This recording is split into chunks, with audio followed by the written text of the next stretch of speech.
Good morning, everybody. This is Mikey, and naturally, pushing the buttons is our good friend Lou. Lou, good morning. Good morning. How we doing? Things are well, Are thank still you. Dry. Look who I brought. Look who I found. I've been trying to get this guy, Mark LaPlante, everybody. Mark LaPlante. I've been trying to get him to join us here on the Sicilian. I don't know how many times. We're here. That's all that matters. That's all that matters. Yeah. I don't know if you guys are aware of this, but this is kind of a special day, April 12th. Do you know what we celebrate today? Either one of you? No. Huh? No? Mark, No. you have any idea? You don't know? I don't think so. Really? Remind me. What is it? Today is National Big Win Day. And I like Mark. Remind me, because I'm going to play like I remember this. I'm not even going to fake it now. No, not even. Yep. Now, when I say National Big Win Day, Lou, what comes to your mind? Casinos. W-I-N-D. Oh, W-I-N-D. Yeah. Wind. Wind. Big wind day. Yeah. Plum Island. It's always windy. Yeah. No, Mark, I had a partner. We did the show. He's like a brother, like a brother I to didn't me. know where you were going, but He's like a brother to Yeah. me. And we did this show. This is our 23rd year. And Tom Zappler and I did the show together. And we had a ball. I mean, we had more laughs. When we first started, we didn't have the video portion. So it would be just reading. And we had Bruce Arnold with us. And I'd have an ad to read or something. And I'd be in front of me. And all of a sudden, he'd light the paper on fire. Because nobody could see it except you knew it was going. And we would crack each other up. I mean, it was like the Carol Burnett show. Remember Carol Burnett when she had those characters? Yep. They would crack each other up and they would be freaking laughing. They couldn't even say their line. But National Big Win Day is it's an honor of my partner, Tom Zappler. Okay. It's a special day. And not only Tom, but on top of Mount Washington, the highest winds ever recorded in a gust was 231 miles an hour. And that was 1934. But Tommy can talk almost as fast. Not quite, but almost as fast. You know, Lou, I don't know. I don't think I've discussed this with you because this just came to be a couple of days ago. But Tom and I are going to be in the studio again together. Oh, nice. On June 28th. We're doing the June 28th show here. And big show. I'm looking forward to it. He's quite a character. He really is quite a character. How old is Tom? Tom is 70. We just turned 71. But it was a lot of fun. So anyway, at least now you know that this is August 12th, 1934, National Wind Day. National Wind Day. And now when you go home, you can lay that up. Just throw it out there. You don't get this kind of information on CNN. No. I'll tell you that right now. Why is that? Why isn't CNN covering this? Why? That's a good question. I have no idea. I ask myself that frequently. And another thing that's upsetting me today is not a good hair day for Mikey. I know you said that was the first thing you said when you came in. Jeepers creepers. I got hit with a gust. He's only rated for so many miles per hour. 17 miles. 17 miles an hour. My hair is guaranteed for. And I got caught. Jesus, I didn't expect it. It kills me. What happens at 18? It starts to move a little bit. Not much. Yep. Not much. The front starts to, and then it's when I get the back and it looks like a comb over. Oh, boy. Oh, there's no living with me then. Hey, once again, welcome to the Sicilian Corner, my friend. It's a pleasure to have you with you. I just want to say, Mark, the people that don't know you, and there aren't many in the Merrimack Valley that do not, but you're a very successful businessman. You got a wonderful wife. You got 3 children. You served how many consecutive terms? 10? Do you want consecutive or do you want total? Total.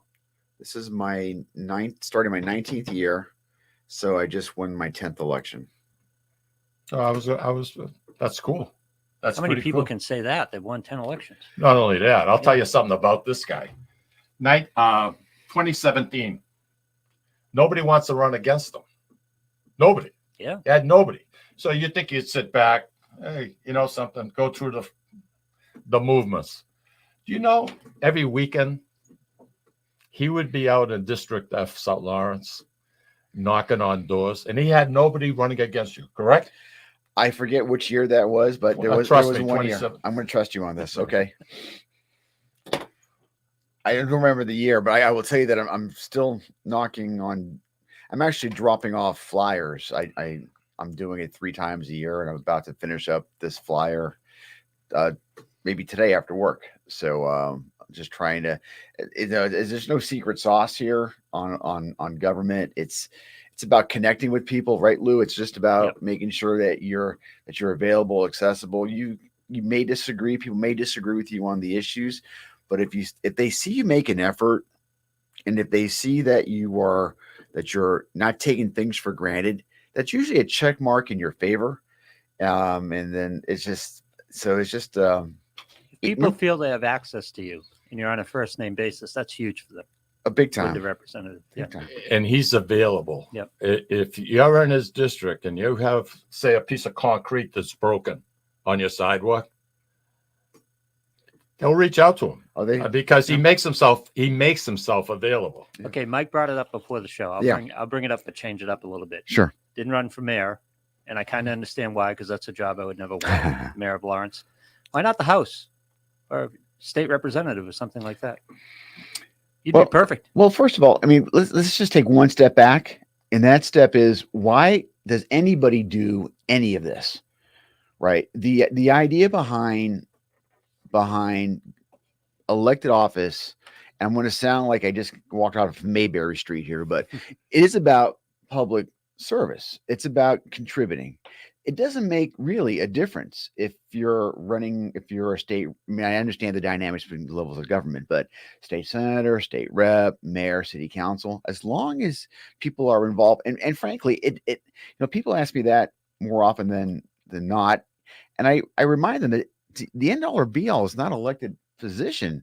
There are so many ways you can contribute to your community, to your city, and to your region, whether it's volunteering at the Boys and Girls Club, whether it's getting involved in another organization or Cor Unum, it's St. Patrick's, or whatever it is that you want to do. Maybe it's informing people on a radio show that you want to get the message out. There's so many ways that you can get involved and do things. That this is just one thing that I happen to enjoy, that fortunately people think that I'm good at it and that I enjoy doing. So I don't need to be a state rep, state senator, congressman, governor, whatever. No, I'm contributing. I'm contributing. You're very happy in what you do. I have a feeling, Mark, that if you were to cut yourself right now, I think your blood would be blue and white, the colors of the city of Lawrence. I really do, because you love it. I know by talking to you and hearing stories about you and your dedication, trying to help people from your district. You don't do this for a paycheck. You do this because it's a passion. And when things are a passion, it's a whole different ballgame. It's a whole different ballgame. And I'm like I said, we don't know each other that well. I know you more by reputation. And you know something, it's nice to hear people talk good about. I have never been into politics. I don't quite grasp by why anybody would want to be in politics. Maybe I'm too thin-skinned, but when it starts hitting home to the family, then you have to draw the line. And there are a lot of things that are hurtful, and people will do almost anything to win. And I look at the city of Lawrence, and we were talking earlier. I was coming down from Andover, and I just decided to drive through South Lawrence because, as I told you, I grew up on Exeter Street.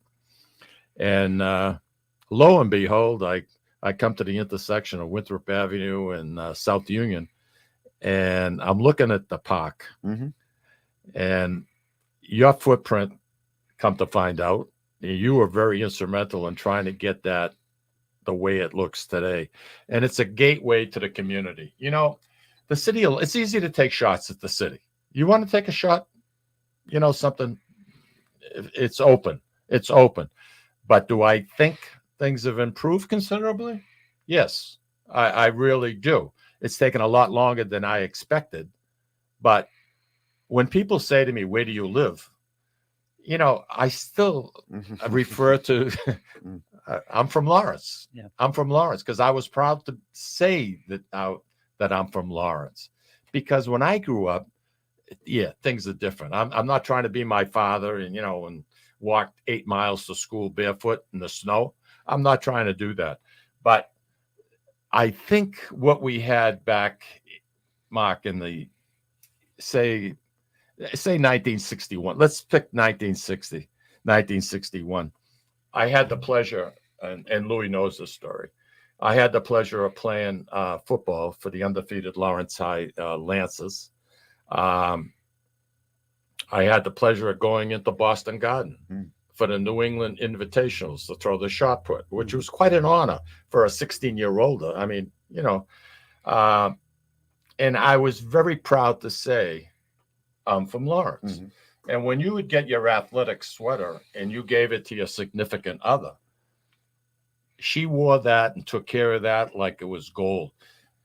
Everybody would go to Salisbury Beach because Salisbury Beach was like Lawrence, the Lawrence resort. Everybody in the summertime would be up at the beach. And on a Saturday night, you'd be walking around and your significant other would be walking around. It'd be freaking hot, steamy, whatever the case might be. And she'd still have that Lawrence High sweater on because it was something of pride. Yeah. And, between sports and some of the people that came out of the city of Lawrence, there was a lot of good things going on. City went into a little bit of a problem once the mills cleared out. But something, now you turn around and no matter where you look, you see these magnificent, beautiful brick buildings.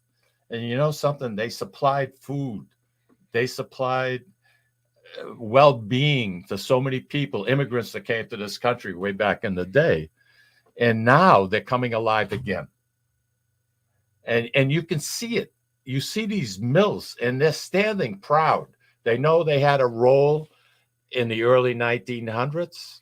And now they're coming back and they're being remodeled for housing.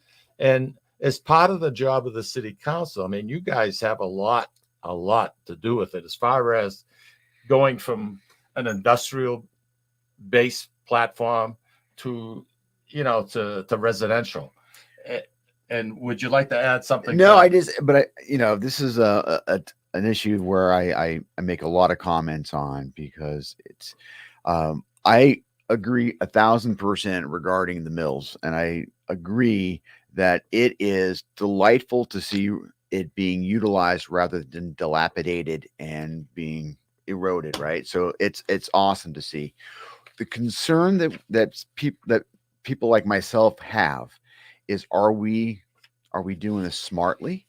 When we are going through this massive uptick of the number of people, do we have the schools? Do we have the traffic infrastructure? Do we have all the different things that it takes to be able to absorb going from 100 years ago, Mike, we had as many people as there are today in the city. But the big difference is, as vehicles, cars. Now everybody if you got a family of 5, everybody over 16's got a car. I know. And if you got a 3-decker, you got 5, and 5, you got 15 cars. Yeah, where are they parked? And so the question here is, where are we putting folks? And that's a bigger question. And we haven't, frankly, as a government, as a community, have figured that out. It's just, what if Sarah Palin drill baby drill? Remember that whole thing back in Alaska remember that whole thing? I happen to like her. It's like build baby build. Let's just put as many units as we can. And what's happening is every piece of grass is a possibility for a housing unit.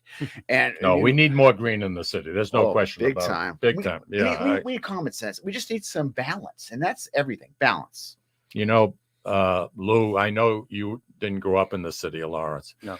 But we go back quite a while ago, 1920. you had 94,000 people that called the city of Lawrence home. And then 1950, the mill started moving out, and that population dropped down considerably. Mhm. And something.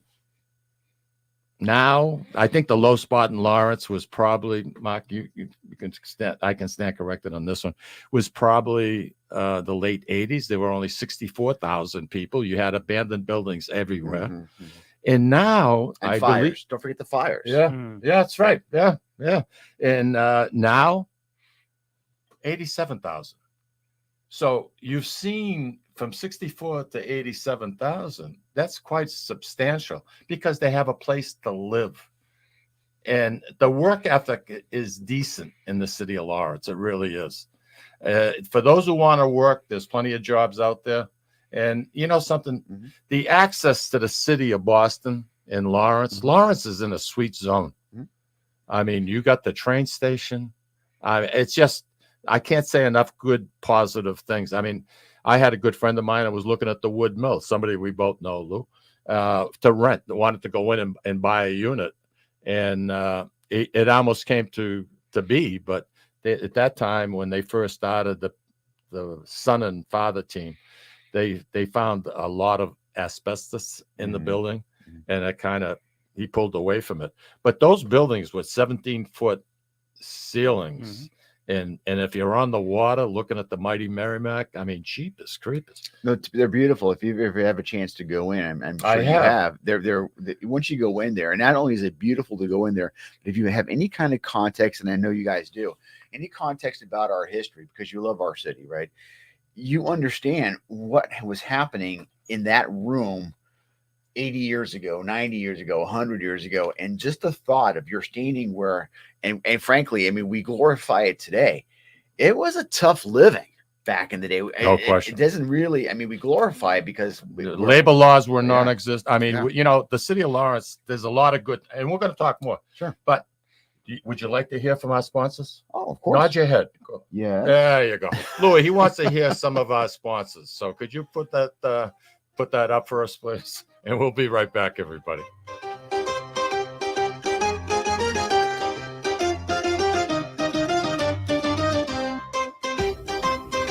Ciao, this is Esther of You, Me, and Sicily. I want to talk to you about Tommy Amin and the great staff at Butcher Boy Market. Families, foodies, and home chefs come together at Butcher Boy to talk good food and create traditions. They offer the best in quality cuts of beef, pork, lamb, poultry, and restaurant-style steaks and chops. Produce? All of their produce is hand-selected to complement any meal or even to make it your main course. Their deli serves fresh roast beef, turkey, and beautiful imported Italian cold cuts, cheeses, and antipasto. And don't forget the Butcher Boy Bakery, featuring sweet delectables from all over the state, as well as their very own bakery. That's Butcher Boy, where the secret to a great steak is, of course, the steak. Located at 1077 Osgood Street in North Andover, Massachusetts, in the Butcher Boy Plaza. Ciao! This is David from the Sicilian Corner. You know, Mike, Tom, and I love to go to Salisbury Beach, but we love different things and can never agree where to go. Tom likes the casual family-style dining with the great Italian cuisine, Capri's seaside Italian kitchen and pizzeria. Me? I love the elegant romantic vibe Sea Glass with the amazing view and terrific menu, with prices that make it the place you want to visit each and every week. Mike loves a drink in his hand and a cool ocean breeze right off the surf and the rhythms of a cooler reggae band. We all know Mike loves Bob Marley tunes at Surfside. Who doesn't love a great show? National acts, comedy, regional favorites in the beautiful and intimate Blue Ocean Concert Hall. Lucky for us, Atlantic Hospitality is the host of all of these great places, and they treat everyone like they are Mike Lomazzo. Best of all, we never have to choose. Park the car once and all this fun is right at your fingertips. You can have it all in the heart of Salisbury Beach. Find out all the ways you can have a great night at Salisbury Beach at northshorepavilion.com. And Mike, Tom, and I will see you there. This is Tom Zappala. Located in the heart of downtown Haverhill, the Haverhill Beef Company is a full-service, old-fashioned butcher shop and meat market that continues to be a valued family tradition since 1952. Peter and Monica Carboni's Haverhill Beef offers individualized service from an outstanding selection of marinated sirloin tips, homemade sausage, marinated chicken, and thick, juicy Chairman Reserve steaks. Your family deserves the best, so call Peter at 978-374-4795 or visit their website at www.haverhillbeef.com. When you dine at Ristorante Melisse in Amesbury, Massachusetts, you feel at home while enjoying an authentic Italian dining experience not to be forgotten. From the appetizer to dessert, you won't regret your choice. Bring your cravings and appetites. They promise you won't leave hungry or without leftovers for the next day. Takeout and catering are also available. Give them a call or visit them online for the menu, online ordering, and reservations. RistoranteMelisse.com. That's RistoranteMolise.com or call 978-388-4844. Ristorante Melisse, where you're treated like family. Legacy Care Law Firm provides estate planning and elder law services to people in the greater Merrimack Valley and southern New Hampshire areas with offices in North Andover and Woburn, Massachusetts, as well as Nashua and Salem, New Hampshire. Discussing family and financial matters with an attorney can be intimidating, but our goal is to help you prepare for the future as you preserve your legacy. We help clients qualify for government medical benefits and ensure their estates are preserved for their families so they don't need to worry about their estate being wiped out by high nursing home expenses. Legacy Care Law Firm attorneys are here to support your journey toward a more secure financial future. At Catadella Funeral Home, we reinvest in our business to provide your family with the best facilities. It begins with a beautifully landscaped exterior, parking for 250 vehicles, and a comfortable and inviting access to our renovated interior. Funerals can be costly, so you should review and compare plans to make sure you receive services that are fairly priced. I invite you to experience the Catadella difference in cost, facility, and service. Catadella's honoring and celebrating the lives of the people we loved, providing exceptional care since 1929. Italian artisan cuisine combines simple, fresh ingredients with time-honored preparation to create an incredible culinary experience. At Tuscan Kitchen, located in Salem's historic Depot District, talented chefs prepare everything in-house from scratch for all to see. Guests enjoy their meal literally in our kitchen as food is prepared right in front of you. Wood ovens burn from morning till night, roasting vegetables, baking bread, and firing delightful thin-crust pizzas. Prime steaks are seared on a wood grill. A rotisserie slowly roasts marinated whole chickens and lamb, while a pasta maker creates fresh fettuccine. More than just artisan cuisine, Tuscan Kitchen features the wine bar, live entertainment, weekly wine tastings, and elegant private dining and event space. Call 603-952-4875 or visit TuscanKitchen.com to make a reservation and learn more about the culinary adventure that awaits. In Italy, cooking is an art form. Tuscan Kitchen. Experience artisan Italian. Orthopedics Northeast and Essex Orthopedics have joined forces as Mobility Bone and Joint Institute to bring improved access and outstanding medical care. While our name has changed, our dedication to exceptional care remains the same as it has for the past 30 years. Same location, 16 Pelham Road, Salem, New Hampshire. This is Cindy. And Mike Councilor. Owners and operators of Four Oaks Country Club and Grazie Italian Restaurant in Drake, Massachusetts. Grazie Italian Restaurant is the hidden gem of the Merrimack Valley.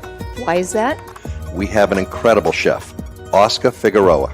In the words of local famous chef and restaurant owner Lydia Shire, Oscar thrives on hard work. He is capable and gifted. No one makes better food. Scallops, seared to perfection. House-made ravioli with farm-fresh local corn. And buttery, tender, lazy man's lobster, just to name a few. You have to come experience Grazie Italian Restaurant for yourself. Grazie Italian Restaurant, located at Four Oaks Country Club, 80 Meadow Creek Drive in Drake, Massachusetts. Hope to see you soon. All right, and we are back. We have Mark LaPlante in the studio with us, and as most people know that live anywhere within the Merrimack Valley, Mark has been sitting on the city council, and I honestly believe he's made a hell of a difference in the city, and a lot of the progress and a lot of the new construction you see going on right now, and there is construction all over the city. A lot of it has to do with this man here.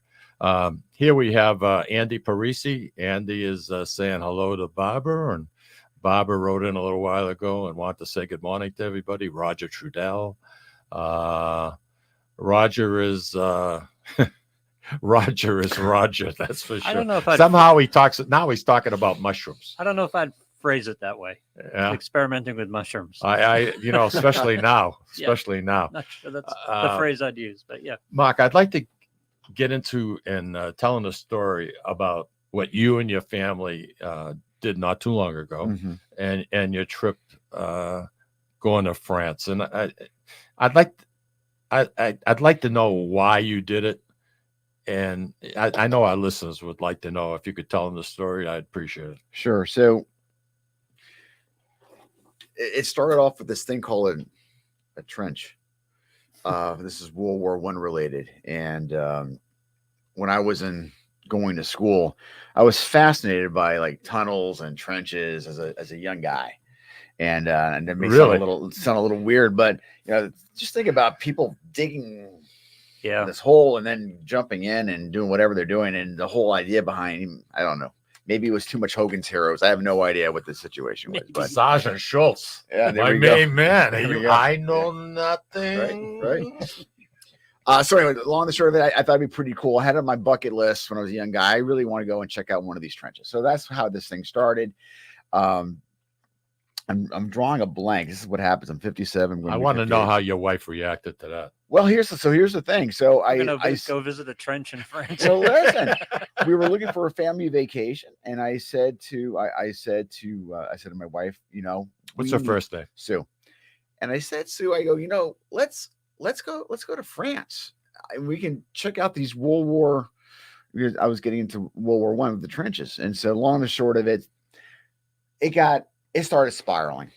I mean, it just gotten big. And I wanted to know, I heard the cemeteries, and I wanted to find out who was from Lawrence. And then I said, if we're going to go and make the trip, we should go and then honor the people that were from Lawrence, who fought in the wars and who died. And then if we're going to do all of that, we should bring some flags from the city and plant them in the graves. And if we're going to do all of that, we might as well get some proclamations from like the governor and from the congresswoman and from the Senate. And if we're going to do all that, Governor Baker. Was Baker, right? We should, let's do this right. And so with flags, I find out their stories as much as a little bit, not a lot of their stories, but we end up going over there. And our first trip to France, and I had a chance. It was to go and honor the guys, several of the guys. I forget the number now that were buried in 3 different cemeteries. And so while we were there, said we might as well go to a couple of World War I cemeteries. Those will be meaningful. So Normandy, of course, right? Yeah. Luxembourg, where Patton is buried. I love that guy. Yeah. I wish we had more like him. And then 3 World War I cemeteries. And then while we were there, they had a film crew filming us. It was the equivalent of their 60 Minutes. And so seriously, and it's all in French, but you can watch it. Did you know this going out there? So we knew going out there because I was working with the ABMC, which stands for the American Battlefields Monuments Commission. And they're in charge of throughout the world, the cemeteries and the memorials for our servicemen. And so long and short of this is that they got this going. And what came up in the conversation was this, and this is what I want to leave your listeners with. Is, the French have got a bad reputation. We call them, the Simpsons had this episode, they called them the cheese eating surrender monkeys. Yeah. Because no matter where they were, they would always put up their hands and they're not fighting, right? But the reality is that these folks, not only did they fight in the wars, but they have instilled into their youth what the Americans did. So as I'm looking around, they say to me, look, there's no Americans here. But there was a family, there was a school classroom that was there. The teachers in France bring their students to the World War I cemeteries with this one message. If it wasn't for the people who died and are buried here today, you would not be free. How true. How true. We will go to Normandy because that's the hot, and trust me, Operation Overlord, when all that took place, that we went into Europe in World War II, and that was, a huge. And we give those warriors the proper acclaim. But what we've forgotten over time was the sacrifices made by many from our country. Some, I'm going to tie it into Sicily. Some who came from Sicily. I've got 3 from now. Help me with the pronunciation. Go ahead. He's a French Canadian guy. I'm going to butcher this big time, right? Catania, Yeah, Catania. Catania, Pacino, and Messina. Yeah, they're all provinces, all cities. Yeah. So Yeah. we had There were a lot of them Yeah. that came to this country at the turn of the century. Yeah. That's why the city of Lawrence. There we go. Yeah. That's exactly right. So going there, doing that, and I've been back there now. I think I did the math. I think we've been there 3 times or 4 altogether. We've gone to Anzio in Italy. Oh, I was just going to ask you. Yeah.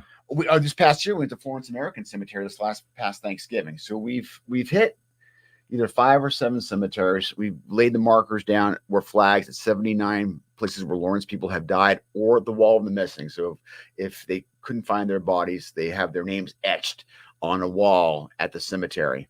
So there were, I know the number is 79. And some people go, Lou, you're going to think this fun. Some people go and want to see every football stadium or baseball stadium. Yeah. So I would love to do that. Don't get me wrong. I love sports. My thing is to go to every of these cemeteries around the world, whether it be the Philippines or whether they be, I haven't been to England yet. There's a couple in England. There's a few more in France. There's several all over the place. There's one in Tunisia, which now is probably not the safest place to go. Yep. But there are Americans and guys from Lawrence that are buried there as well. So anyway, that's my thing. There are Americans all over North Africa. Yeah. Right. Morocco and yeah.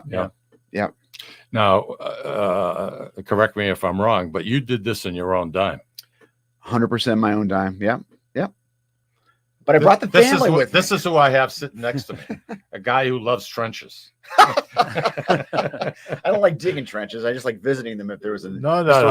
You know something? I think it's remarkable. Now, I could easily get sucked into World War II because every time I'm into it, and I'm kind of into it, but it's the World War II. Everything is such a fascinating story. Yeah. The operation at Normandy or Operation Overlord. Yep. I mean, 1,000 things had to go exactly our way for this to work. Everything turned on a dime. Yeah. Yeah, and it's just fascinating. You know, they had this fellow died of natural causes. He was homeless, and Churchill and Patton and a couple of the other generals, they decided they were going to plant some phony documents on him. And they were going to throw him in the ocean with the tide that was going to bring him in so that the Japanese were going to find him. That's for sure. Yeah. I mean, the Germans, right? Yeah. The Germans. Yeah, Germans, right.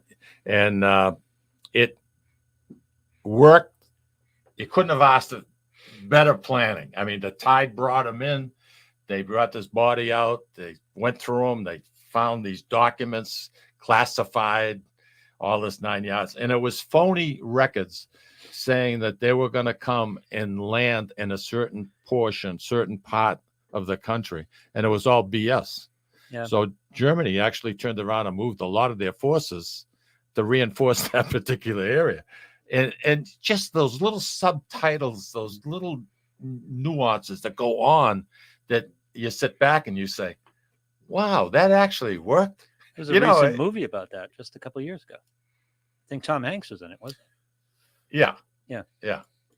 I love stuff like that. Yeah. To me, like you said, I love the misdirection on Overlord where they actually had inflatable tanks and they were trying to fool the Germans on the overhead, the flight over reconnaissance and on where everything was when they started to move into Europe. Yeah, all balloons, all inflatables. Yeah, they got Hollywood involved and they inflated inflatable tanks.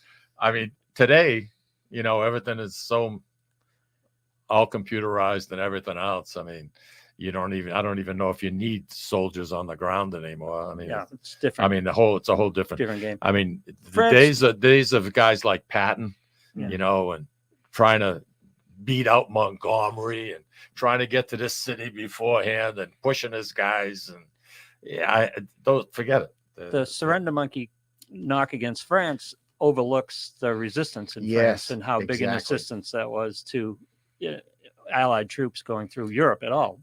In many of the countries, they had a fierce resistance that helped out. Now, we have in Lawrence a direct connection with with the resistance movement. And I'm not sure if you guys know this. And it was actually classified up in about 20 years ago. Really? So this guy by the last name is Burgoyne. He's a French guy. Mm-hmm. His parents were from Canada, from French-speaking Quebec area. So in his house, he's speaking French, right? So the war is going on. He enlists in the war, and they pull him out. They saw something in him, and they said, we're going to put you into this special forces. And what they did, it was that they would put 3 people together. It was a radio operator, a gunman, and there was a third one that the name is the thing escapes me. But one person had to be able to speak French. They dropped these groups into German-occupied France. Their job was to work with the French resistance movement and cause mayhem on the ground prior to the invasion for Normandy. So this guy, and this is what was classified or unclassified now, he died over there. He saw the Germans approaching the car that he was in. They had a bunch of money. They had papers and all that stuff. He gets out of the car. They're shooting. He comes back to try to find it. On his way back to try to come back and get some of the stuff, shoot him and got killed. Back home, no one knew the true story until about 20 years ago. Amazing. Because it was covert. Yeah. And that's one that we know. How many happened that we don't have any clue as to what took place? Louis, why don't we take another break, and then when we come back, Mark, we're going to be on till the top of the hour. Okay. And I know we're not even going to touch the surface here. So I'm going to kind of put your hands to the fire and say, man, you got to come back. I mean, you've got, I want to know how your family, your young kids felt about going to see these trenches. That's what I want to know. It's just my mind works in mysterious ways. Anyway, Louis, why don't you take us out? We'll be right back, everybody.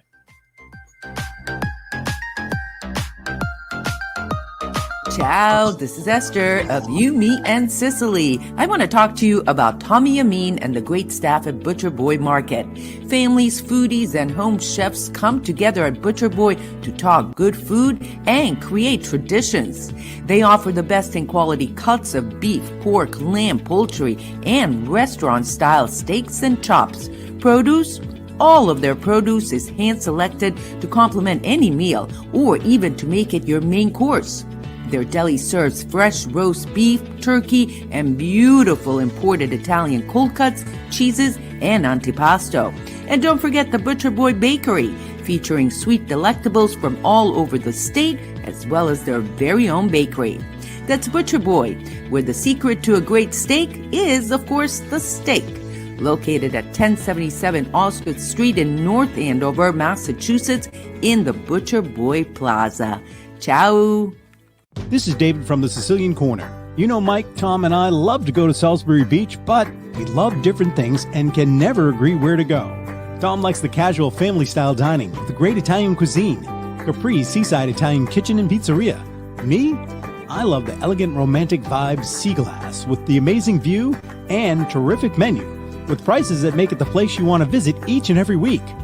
Mike loves a drink in his hand and a cool ocean breeze right off the surf and the rhythms of a cooler reggae band. We all know Mike loves Bob Marley tunes at Surfside. Who doesn't love a great show? National acts, comedy, regional favorites, and the beautiful and intimate Blue Ocean Concert Hall. Lucky for us, Atlantic Hospitality is the host of all of these great places, and they treat everyone like they are Mike Lomazzo. Best of all, we never have to choose. Park the car once and all this fun is right at your fingertips. You can have it all in the heart of Salisbury Beach. Find out all the ways you can have a great night at Salisbury Beach at northshorepavilion.com. And Mike, Tom, and I will see you there. This is Tom Zappala. Located in the heart of downtown Haverhill, the Haverhill Beef Company is a full-service, old-fashioned butcher shop and meat market that continues to be a valued family tradition since 1952.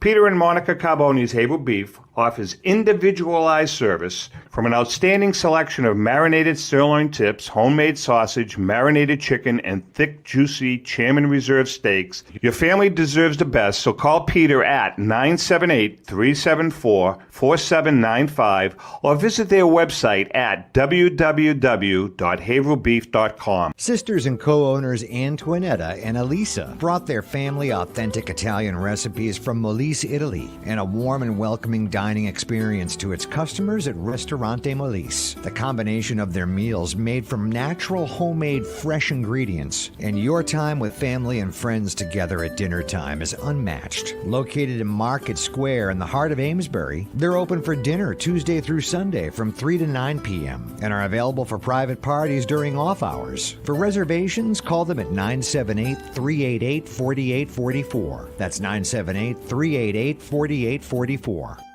Legacy Care Law Firm provides estate planning and elder law services to people in the greater Merrimack Valley and southern New Hampshire areas, with offices in North Andover and Woburn, Massachusetts, as well as Nashua and Salem, New Hampshire. Discussing family and financial matters with an attorney can be intimidating, but our goal is to help you prepare for the future as you preserve your legacy. We help clients qualify for government medical benefits and ensure their estates are preserved for their families so they don't need to worry about their estate being wiped out by high nursing home expenses. Legacy Care Law Firm attorneys are here to support your journey toward a more secure financial future.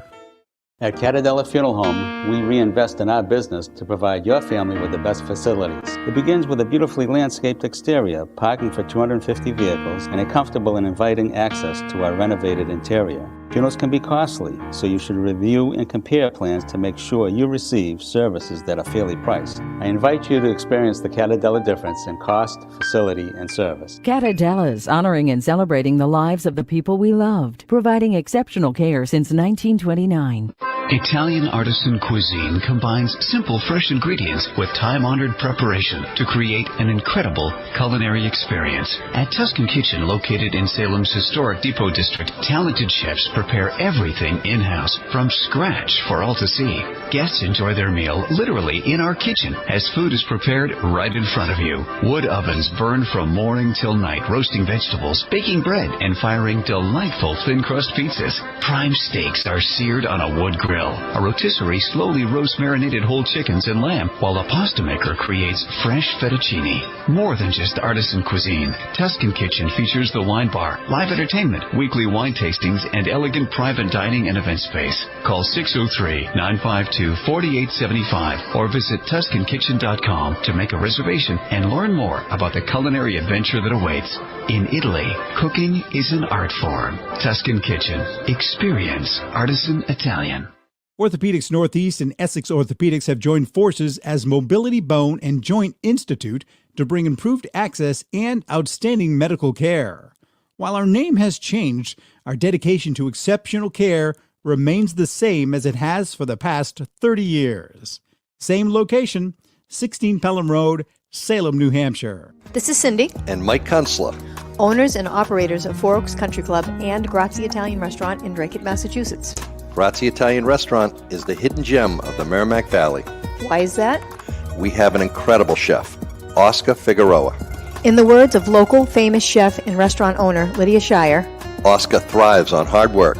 he is capable and gifted. No one makes better food. Scallops, seared to perfection. House-made ravioli with farm-fresh local corn. And buttery, tender, lazy man's lobster, just to name a few. You have to come experience Grazie Italian Restaurant for yourself.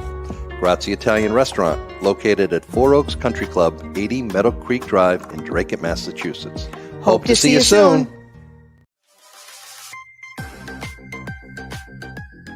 And we are back. You got your headset on, honey? There you go. Oh, you look handsome.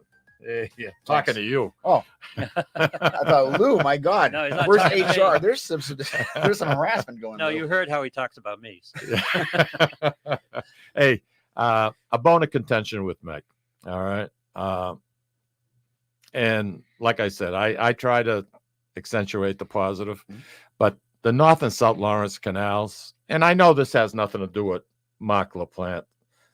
I get that. But that could be such a beautiful, beautiful area, historic. There has to be monies out there to develop historical areas like that.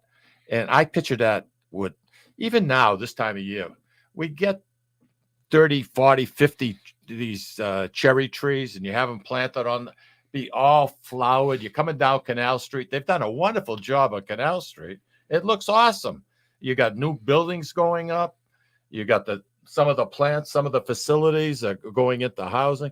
Picture it this time of the year, cherry blossoms with full water, and the place cleaned up and looking sharp. Those canals are non-functional right now. There's nobody taking power out of it. What's the biggest problem with the canals, Mark? So right now, and this is a complex issue, so I'm going to see if I can just kind of cinch it down. The reasons why the canals are getting as much attention as they are is because we are nearing the end, the 50-year end of its permitting. And they need the owners, which are Essex Company, that's now owned by Patriot Hydro, or Hydro Patriot. Yep. They are in the midst right now. How many owners have owned that in the last 10 years? How many people? Well, you've had Essex Company, then you had NL, and then you had one that had it for, I forget the name now, for a hot minute, and now real hot minute. Yeah.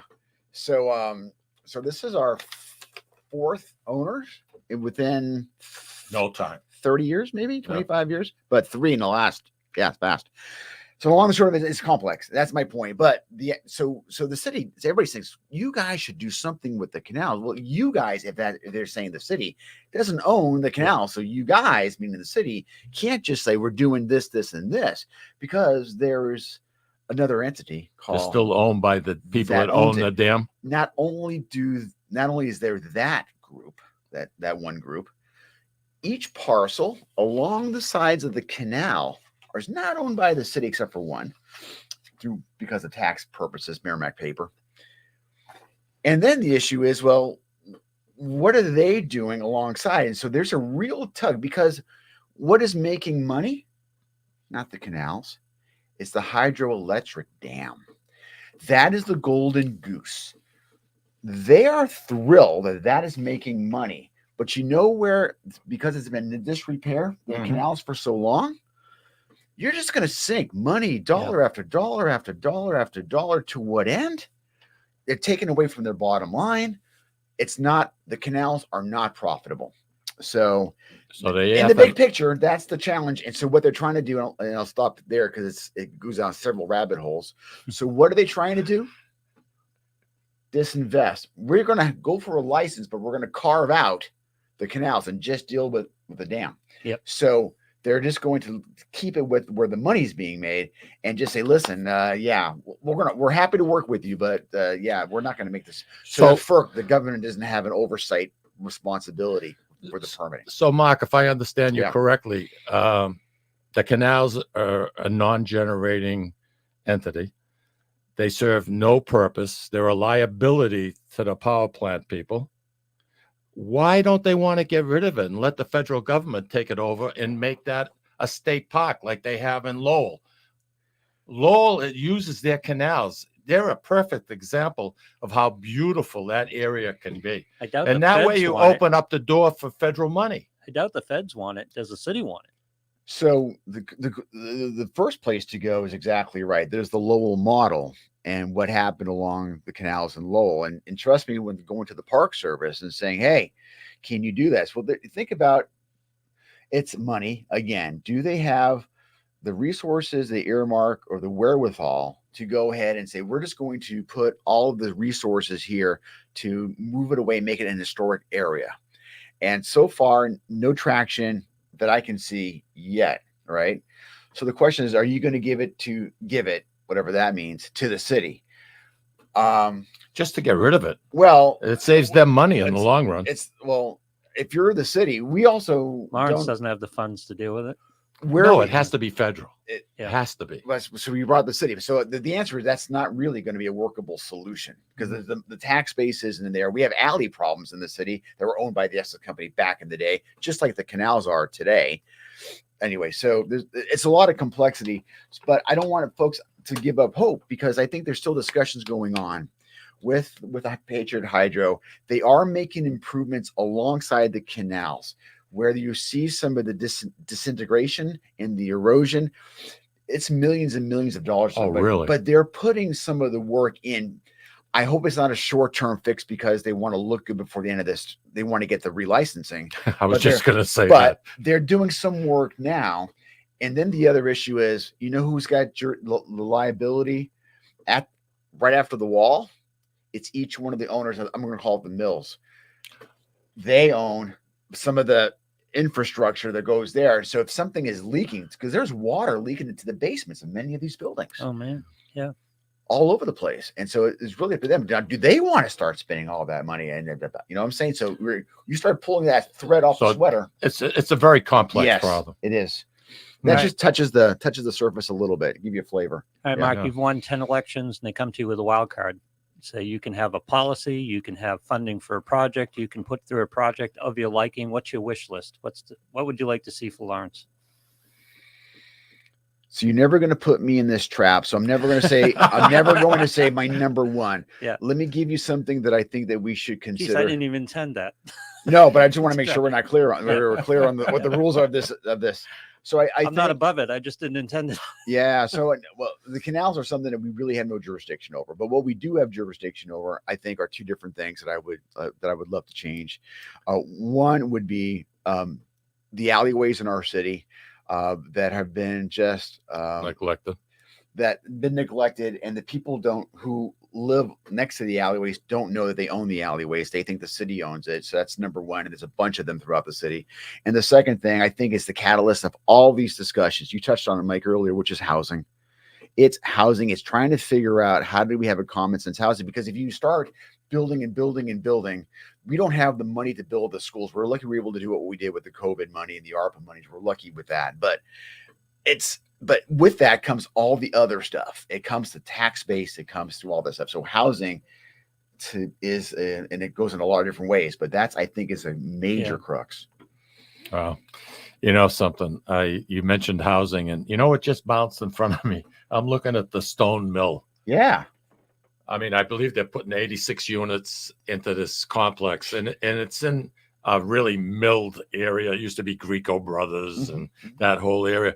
But you look at a beautiful structure and it sits right in the middle of I'm going to call it in the middle of the parking lot, but it's gorgeous. And when they decided to build those units there, I was so happy because that building should not be destroyed. That's part of the history of the city of Lawrence. Just like when they tore down our beautiful post office in Lawrence at the corner of Broadway and Essex, that was a sin. To this day, I'm going to say a sin to put a McDonald's or a Burger King or something there. Urban renewal, Mike. Back in the day, that's what it was called. Yeah, urban renewal. We were just bulldozing. That was a joke. It destroyed neighborhoods. Yeah. The Lebanese neighborhood got wiped out. That whole area. For what? For what purpose? It served none. Arby's. It served absolutely nothing. And whoever thought of it, it must have been somebody who's like, I don't know, maybe 83 or 84 years old, who was serving as president at the time, maybe back then. I don't know, but just I'm getting off topic. It was a trend. Everyone down the river went through it. Newport almost got crushed by their urban renewal, but luckily someone saw some vision and turned them away from it. But every city went through it. Yeah, I know, but costly. It cost the city an awful lot. A lot of the people that came here when there was nothing here had to relocate. It's like I said, I'm not into politics, and I admire somebody like you. And you don't do this for the money. I know you don't. You're very accomplished, like I said. You got a law degree. You bring a lot to the table. And I don't know. I still think that there might be hope for maybe. No? A little hope in the future for stepping up a little bit. So Lou, when I first ran for office, Lou and I had a conversation. Lou says to me, "Never say never," he said to me wisely. So I never say never because that's the most ridiculous thing. I listen to Lou. And so I never say never, but it's really unlikely because I really like doing what I'm doing. You know something? Then stay with it. If it's something that gives you pleasure. Yeah, but you can do more, accomplish more where you are than at the corner office in Lawrence. I don't understand anyone who wants that job. I really don't. It's a difficult job. And I've watched 6 or 7 mayors come through. It is hard. Yeah. It is. I guess being mayor anywhere I would think would be hard, but in our city, it's really hard. You're dealing with it's just the dynamics are so. It's hard. Yeah, you've heard of Mayor Buckley. Of course. He was an inspiration, and he served a lot of terms. And 22 years he served. How many? 22. 22. And he was all over, and no matter what was going on in the city, he would be there. And back in high school at Lawrence High, they would get the elected officers of each class, and they would bring you down to City Hall, and you would spend the day in the mayor's office. And the day we were there, it just so happened that the Tribune happened to be there. And I was vice president of my class, and Larry Lefebvre, who went on to be mayor of the city, was the president. Well, for some reason or another, the photographer says, you sit here. So I'm sitting at the mayor's desk, and I got a pencil like I'm signing something. Larry's standing to my left. He's the president of the class. It should have been vice president. But, I'm thinking about that now. And, look at back then. Larry was 16, 17, maybe 18, maybe 17. And he went on to become mayor. Yep. So, something, you never know. Hey, guess what? Time is up. Why? What? Are you anxious? No, I don't know. I just. Are you going to come back? If invited, I listen. I'll invite you. It's just trying to get you here. Fridays don't work for you. Fridays I get very bad for me. Hey, listen, my friend. Thanks, Mike. Mark LaPlante, everybody. Yeah, those who know him, love him. Right? I'm looking to build friends, not lose them. So yes, we're working toward that. What something? I think something that probably goes as your motto. You like to treat people the way they treat you, correct? The golden rule, right? That's it. Hey, we're going to be back next week. Next week, we're going to talk about the heist, the big heist, the Gardner Museum heist. Nice. And we're bringing in the FBI agent who was in charge for 15 years trying to track down where that artwork went off to. I got to go rewatch the documentary now. So I have questions. Tom Casano is going to be in the studio with us. So you have any questions, make sure you give us a call. I know we're a little over. Take care, everybody. Have a wonderful, wonderful weekend.